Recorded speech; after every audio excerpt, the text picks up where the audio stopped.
কৃষ্ণ, রাধে রাধে বন্ধুরা। আজ তোমাদের সাথে একটা চমৎকার ভিডিও আমি শেয়ার করতে এসেছি। আজকের ভিডিওটা পুরোটাই অন্য টপিক নিয়ে। আজকের ভিডিওটা হচ্ছে গোপাল সোনাকে 12 মাস কিভাবে চকচকে রাখা যায়।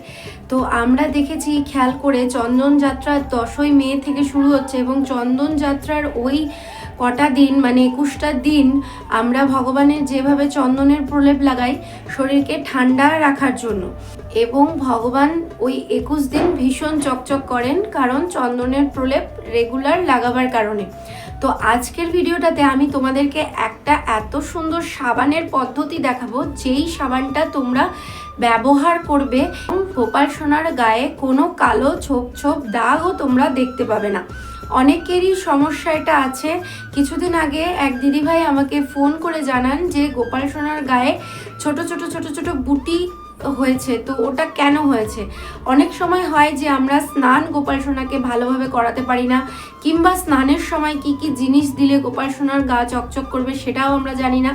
তো সব কিছু নিয়ে আমি একটা উপকরণ বানানোর চেষ্টা করেছি তোমাদের সকলের জন্য, যেটার দ্বারা তোমরা ভীষণ উপকার পাবে।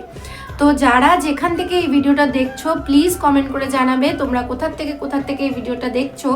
ভিডিওটা স্কিপ না করে পুরোটা দেখার অনুরোধ রইল। যাদের বাড়িতে বিশেষ করে গোপাল সোনা কিংবা রাধা মাধবের বিগ্রহ রয়েছে, রাধা মাধবের বিগ্রহতেও তোমরা এই সাবানটা অ্যাপ্লাই করতে পারো। এর ফলে সারা সপ্তাহ যদি তোমরা রাধা মাধবকে স্নান না করাও তাহলেও কিন্তু রাধা মাধব চকচকে দেখাবে।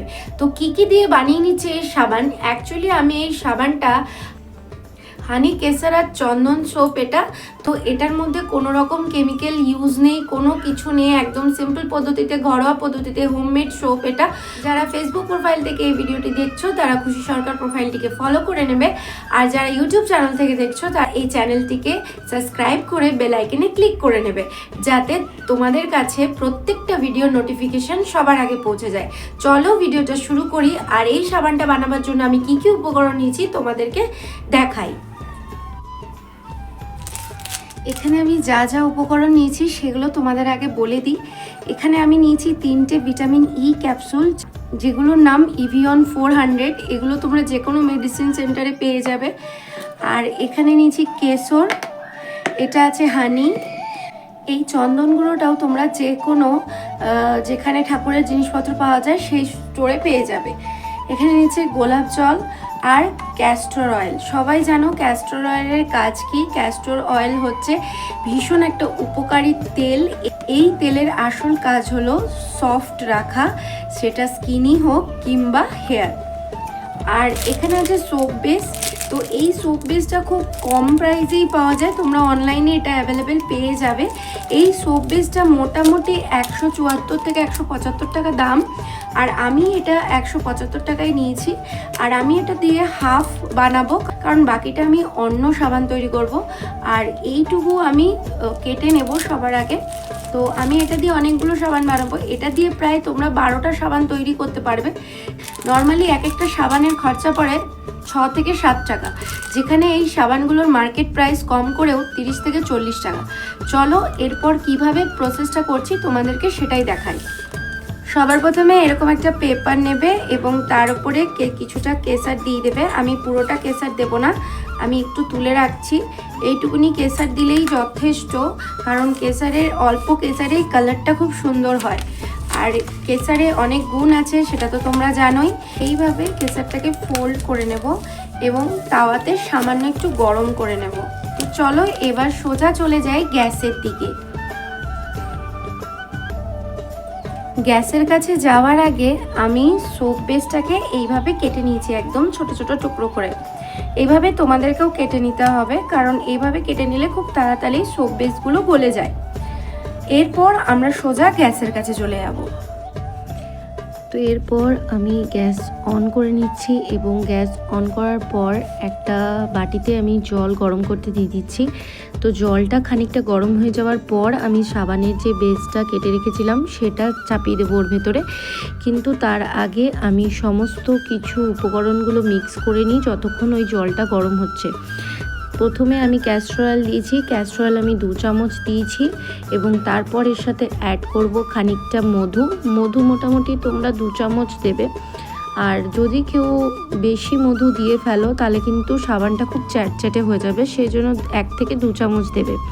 তারপর আমি দিচ্ছি চন্দন পাউডার, তো এটা তোমরা যে কোনো স্টোরেই পেয়ে যাবে, আমি আগেই বললাম। তারপর দিচ্ছি গোলাপ জল। তো তোমাদের সাথে আমি একটা জিনিস শেয়ার করিনি প্রথমে, সেটা হচ্ছে পতঞ্জলির যে অ্যালোভেরা জেলটা, সেটাও কিন্তু 3 চামচ আমি এখানে নিয়ে নিয়েছি। এটা তোমাদের সাথে আগে আমি বলতে ভুলে গেছিলাম, তো এখন বলে দিলাম। আর তারপর দেখো জলটা গরম হয়ে গেছে, এর মধ্যে আমি সাবানের বেসটা যে বাটিতে রেখেছিলাম সেই বাটিটা বসিয়ে দিলাম। জলটা গরম যত হবে সাবানের বেসটা তত তাড়াতাড়ি গলে যাবে। তো আমি হালকা ফ্লেমে রেখেই করেছি কাজটা, তোমরাও তাই করবে, তাহলে জিনিসটা খুব ভালো হবে।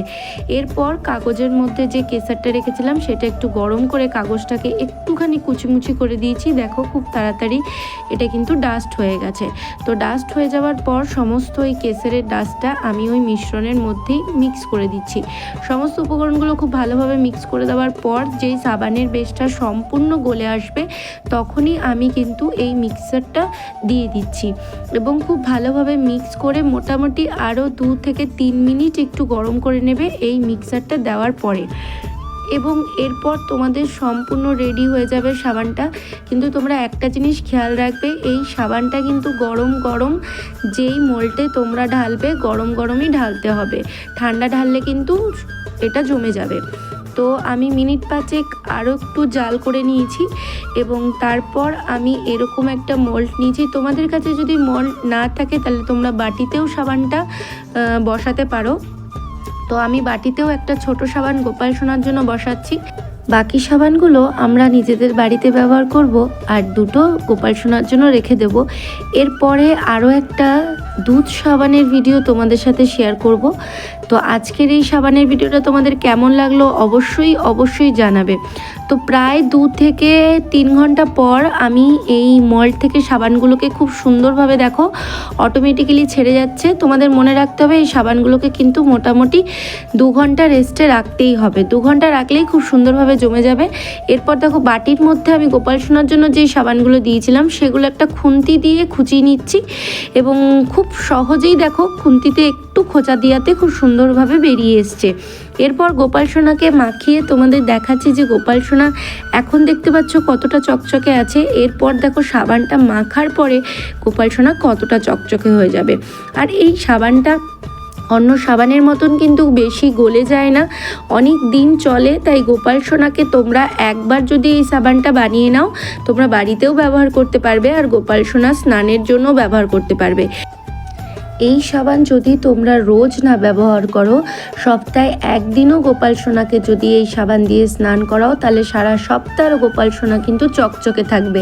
তোমরা দেখেছো আমার গোপাল সোনাকে, রোজই দেখো আমার গোপাল সোনা কিন্তু কখনোই কোনো কালো কষ বা কোনো কালো রকম পেতলের কোনো কিছু উঠে আসে না। কিছুটা সেবার ওপরেও নির্ভর করে। গোপাল সোনা যদি তোমার সেবায় খুশি হয়ে থাকেন তাহলে উনি ওনার শরীর দিয়েই তোমাকে বোঝাবেন যে উনি কতটা খুশি।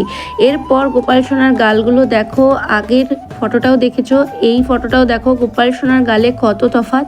আর হাসিতেও তোমরা একটু পরিবর্তন পাবে, কারণ স্নানের পর সব গোপালরাই একটু হাসে, আমার সেটা মনে হয়।